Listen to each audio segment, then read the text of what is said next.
Okay, I'm back so far. I'm doing good. I think I'm doing good. Good. Yeah. And you know, I had that. There it is. Okay. This may not be green exotic, but it's one of the exotic. You can always tell that if you heat it up somewhere in the flame, it'll have that metallic, bright green or bright yellow or bright, you know, shiny metallic look to it. That's usually a good sign that it's the exotic brand of glass. What I'm going to do with it is, what I usually do with it is, when I finish, it'll look something like that.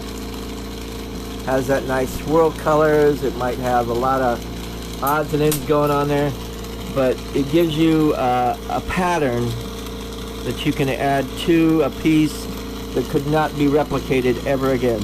And what I do, I'm taking like 10 mil heavy wall, not 10 mil wall, 10 mil tube, 10 mil rod, excuse me. Dyslexia kicking in. And what I'm going to do, I'm going to actually kick a little bit to the out. I'm not going to. I'm going to do it the hard way. Make it loud. Make it proud. Now what I'm going to do is, I call this side the paper and this side the pencil, and I'm going to add to the paper with the pencil. So you're going to be heating up more of what I call the pencil, the pollen in the air, pencil, than the paper. But you're heating up a little bit of the paper so it sticks to it pretty nicely. What I'm going to do is go all the way around that.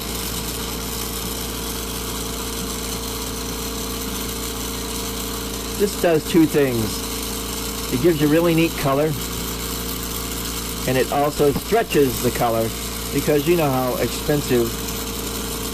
Now the exotic colors are something that North Star has, and I really do like the variations that it has.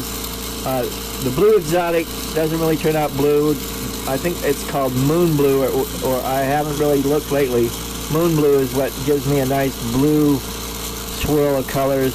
The blue exotic tends to be more of a green, and the green exotic tends to be more of a green. I don't know why I guess because it was more blue than the green exotic, they decided to call it blue exotic. I don't know. And then they have the moon blue, which, never mind.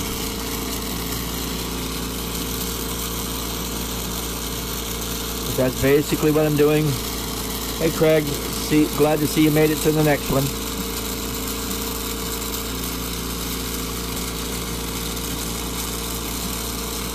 Here we go. And that's all I'm doing, is I'm heating it up. And I'm also sort of turning it as I go. You can't really see it, but as I heat it in there, it's turning. Wouldn't you know it? Phone call when I need to answer the phone. Wonderful.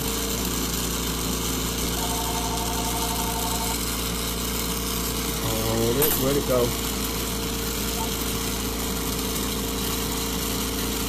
Oh, somebody answered it. Good. Now, I'm going to add the outer ring here a little bit, just to get it done a little faster.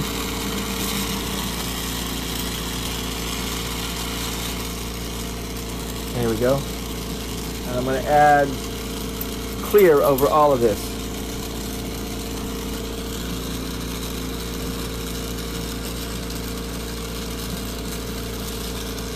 Okay,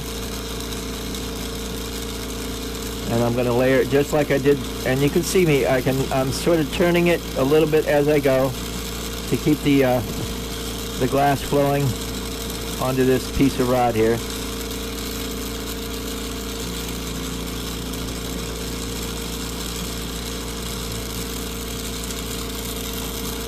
There we go. Just one layer.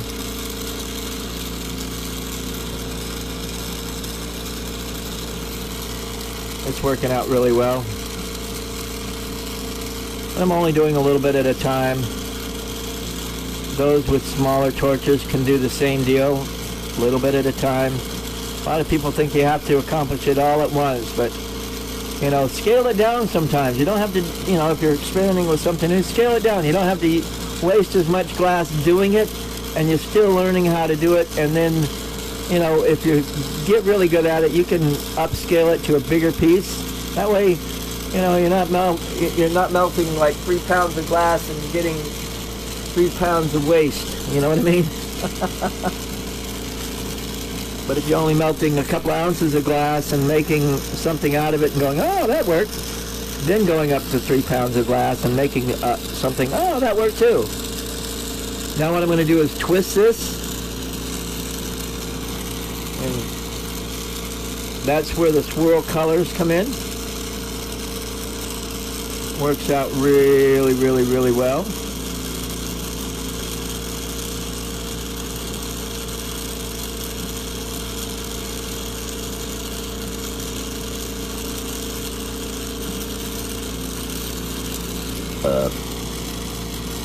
There we go. Excuse me. And then just stretch it out into a rod, and then you use it like you would anything else. You can make it into pendant pieces. You can make some great earrings just with this swirls of color. You could do dragons, whatever the case may be. And just pull it out. And as you pull it, you can see the colors. It's really, really nice.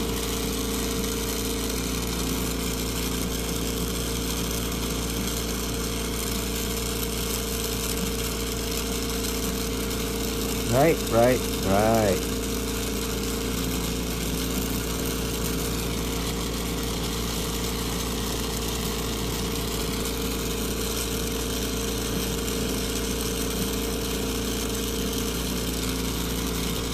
And there we go.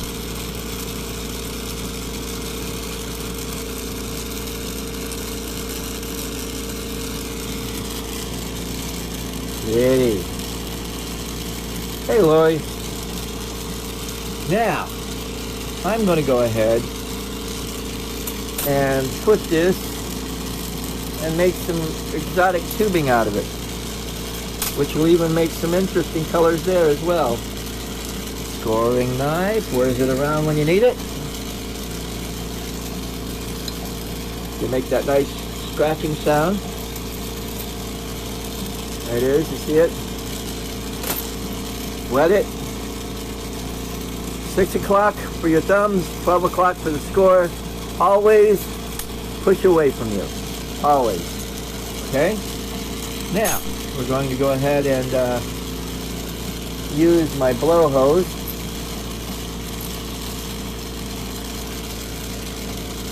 Swivel and blow hose.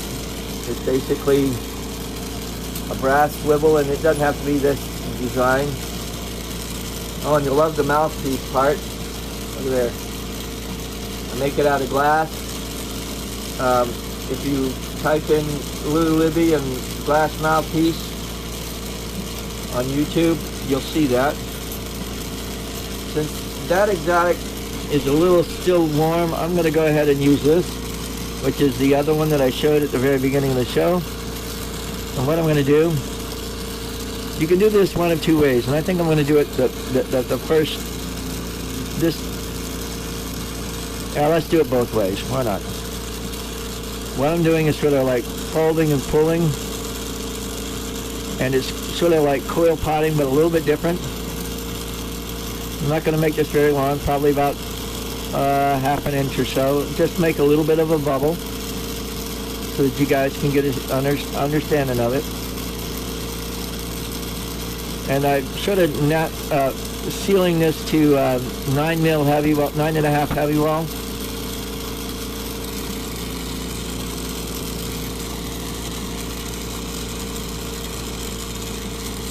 Hey, Brandon.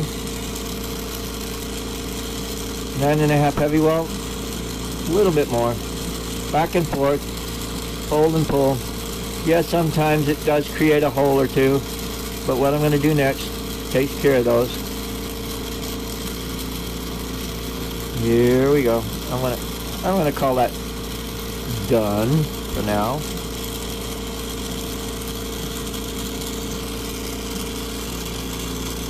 Now I'm just spinning it all, sucking in slightly, blowing out slightly,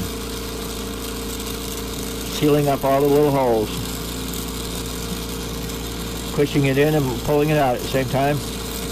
Now it's sealed off all the holes.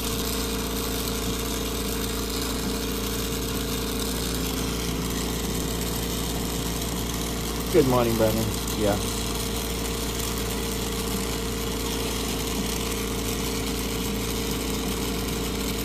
Now, I add clear over that.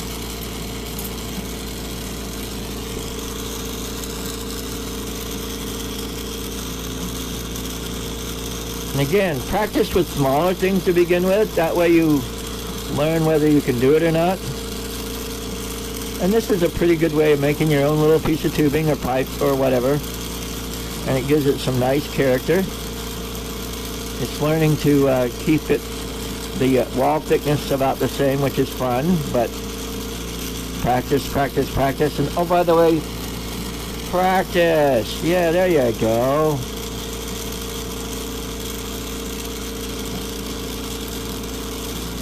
Just love to put it all together and make it work.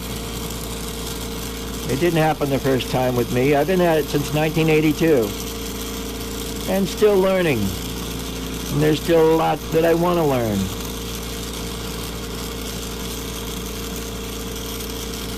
And there we go. Now we're going to blow. Sometimes I twist this and sometimes I leave it just the way it is. But you can already see the swirl patterns and stuff like that in there. It's really, really cool.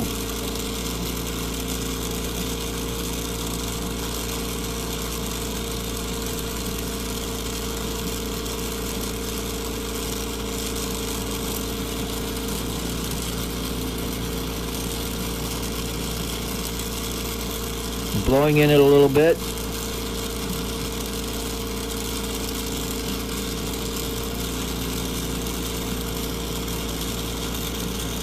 Well, having that punte on the end really does help you to keep it supported so it doesn't slump a lot.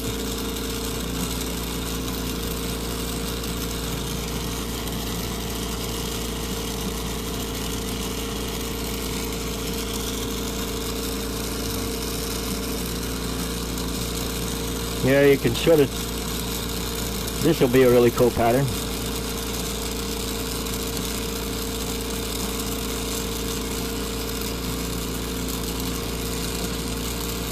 Takes practice.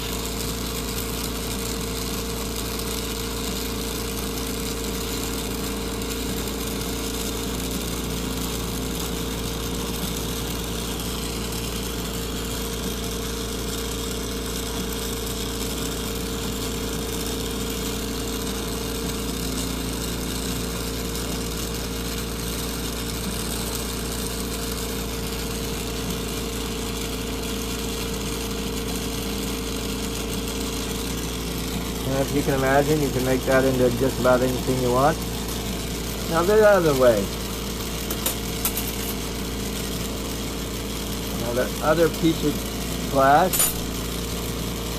still a little warm but not hot. We're going to start using it.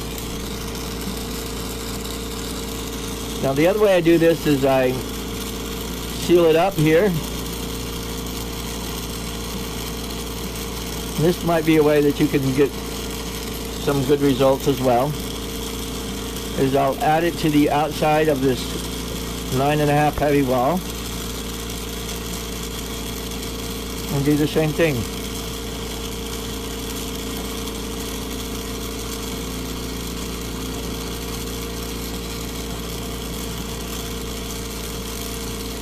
I'm just giving you ideas that you can run with. I'm not giving you, you got to do it this way or else stuff. This is just giving you ideas and say, oh, why didn't I think of that? And yeah, let me add this to it and take this and do it with that. Yeah. Different colors. Each one of these stripes could be a different color. Hi, Brian. But I'm just using this to show you taking the encasement and making it into using it for something, truck work. And then turn around and I can make this into a, matter of fact I will. This one's going to be a dolphin. Or let me see, what else could I make out of this? Make a whole bunch of stuff. a tiki head, a dolphin, elephant head. That's it. One of those things. Now you just sort of spin it around, and you can do the wigwag thing too. You see, you can do it one way, then heat it up, and there you go. See, you got that going on.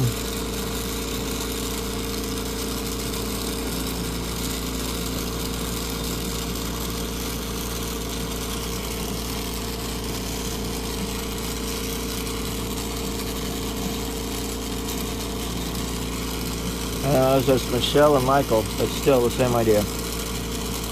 Hello. You there? You...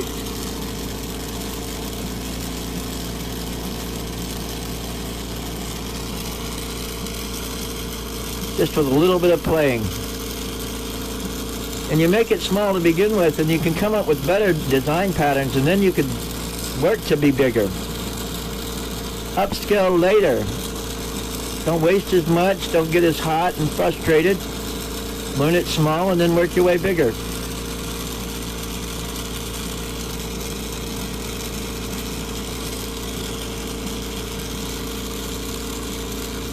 Here we go. Let's do a macro pipe. Well, not a minor, tiny, but yeah, a pipe. Just to do it. Give you an idea.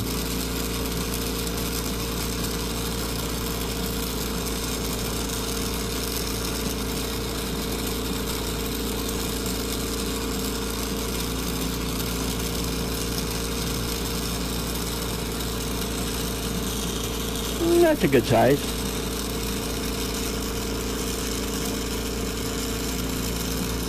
Put the bubble down this end.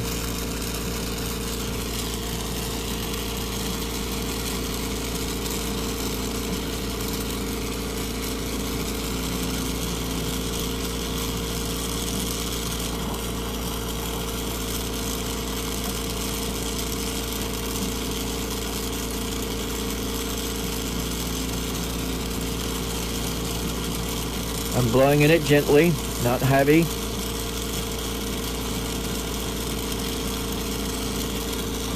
Practice again, you gotta learn control.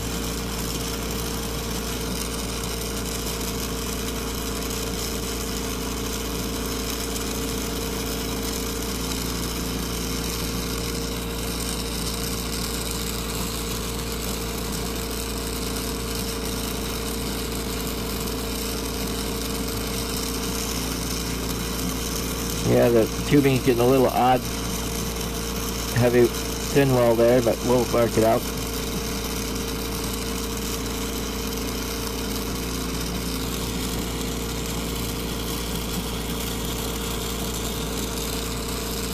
I usually put what I call an S-curve to these things.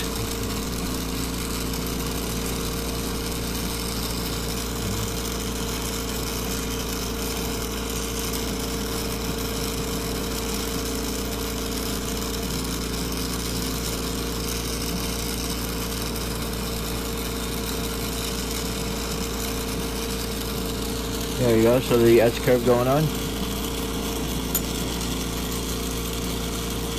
Now the blowhole.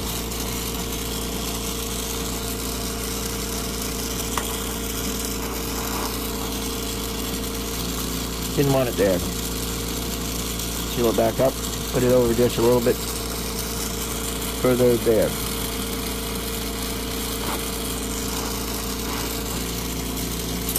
Now, let's see, that should do it.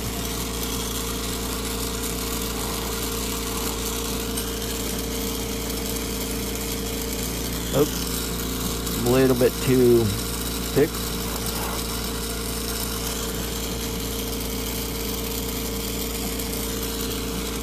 Oh, that hole got a little bit bigger than I wanted. But doable.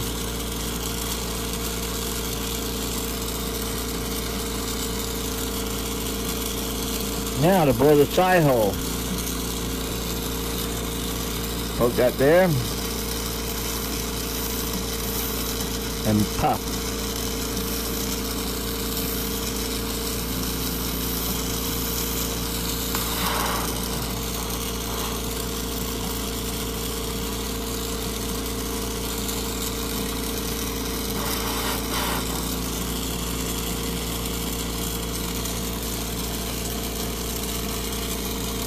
Yes, it's simple. Yes, it's not perfect. And it's just something to show you what you can do with it. But yeah.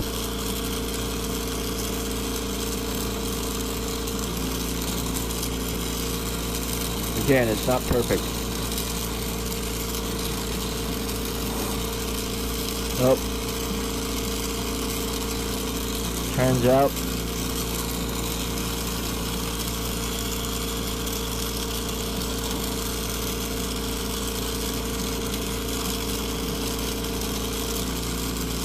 When has everything turned out perfect, right?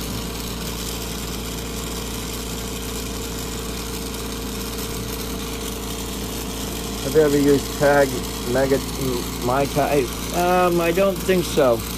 I've used some of the sparkly glittery colors. Most of the time in my glass blowing career, I've used a lot, mostly North Star glass, as far as my colors are concerned. And yes, I've done some striking colors as well. Let me see. I can't seem to get it to strike. Always turns out Quaker grape. I might be dealing with a little bit too much oxygen or heat in the flame. Sometimes it, in other words, instead of really like that, if you try it a little bit more gentle. Sometimes, in other words, you don't have to use a sledgehammer to put in a finishing nail. Sometimes just a little bit of flame can get you a long, long way. But yeah, striking colors can be finicky at times. I admit that.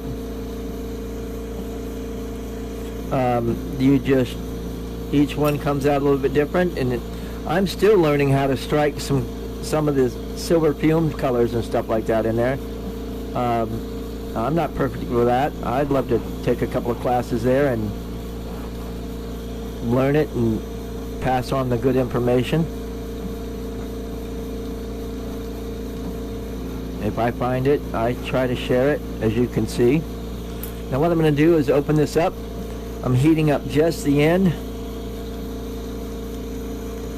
And I'm going to pinch and pull really fast, and that should thin out the end of the tube. Yep. And then I'm going to take this high precision cutting instrument and nip it. And that should have opened up a hole that all I have to do is just flare it out a little bit.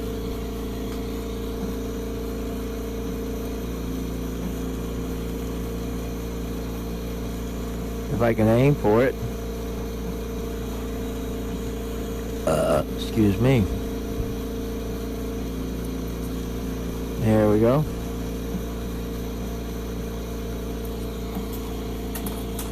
Yeah, sometimes when you're overheating it, it'll tend to have some problems.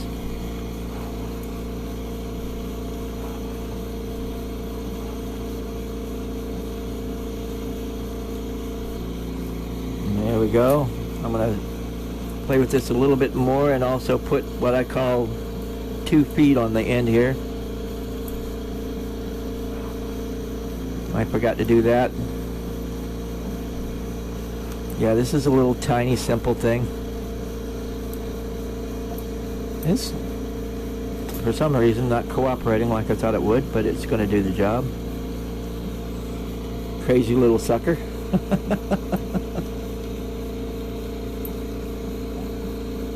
Again, if everything was perfect, yeah, it's a little on the janky side. I know. Everybody's going, janky, but still. It was spur of the moment. This morning, who works better? Some people work better in the morning, I guess. Now, I usually put, and I take a color. Right now, I've got clear handy, so I'm going to just put 2 little tripods here. 2 legs to help form a tripod so it doesn't roll.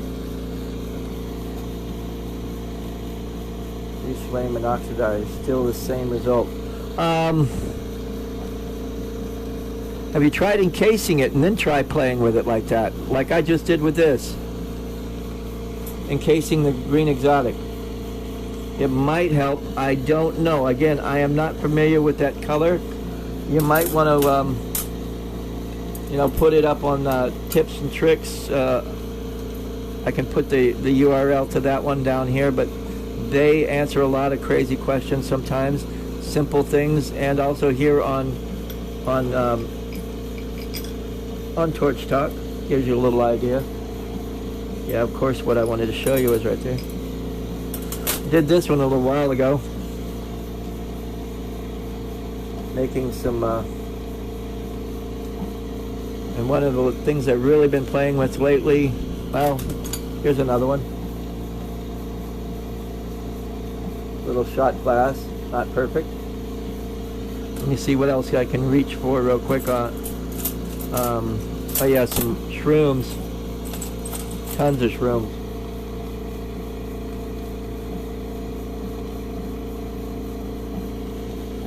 Tons of shrooms. Yeah, and I know that tag is probably expensive stuff. There's a nice one. I call these bloom shrooms. You can look up on my YouTube channel and type in Libby and bloom shroom, and you'll see a few videos on them. So, yeah, here's a unicorn head pendant with some of that sparkly glittery glass in there, like blue leprechaun and stuff like that. Well, folks, oh, here's another neat little one. No. Aye. Let me see if I can show you. Here it is. What I was mainly going for, and you probably can't see it like I should because of the glare and whatever, but there's a cannabis leaf there in the middle of the eye. One of the up-and-coming videos I found somewhere along the line, I had ordered some cobalt oxide, and I've had it for 20 plus years. Played with it a little bit, and with that you can get cobalt blue glass. I might be willing to try a different method of doing it. The way I did it was you know, layer it in there and twist and twist and twist and pull and twist and pull and twist and pull. It takes a little while, but I also saw recently, well, within the last couple of years, where they used a drill, electric drill, to do all the twisting for you, and I'm going to try that. So, just thanks for the questions, Kevin. I really try to do my best. Let's see. And again, I don't know it all. I'll tell you that I don't know it all, but I just try to give people ideas to nudge in a direction that they weren't thinking about 5 minutes ago. And I'll also do lighthouses in the next little while. Those are really fun to come up and make. So, and if you have a suggestion, type it in the comments below and we'll see what we can do about getting it to you. Thanks for watching. As always, Carpe Vitro, and enjoy your day.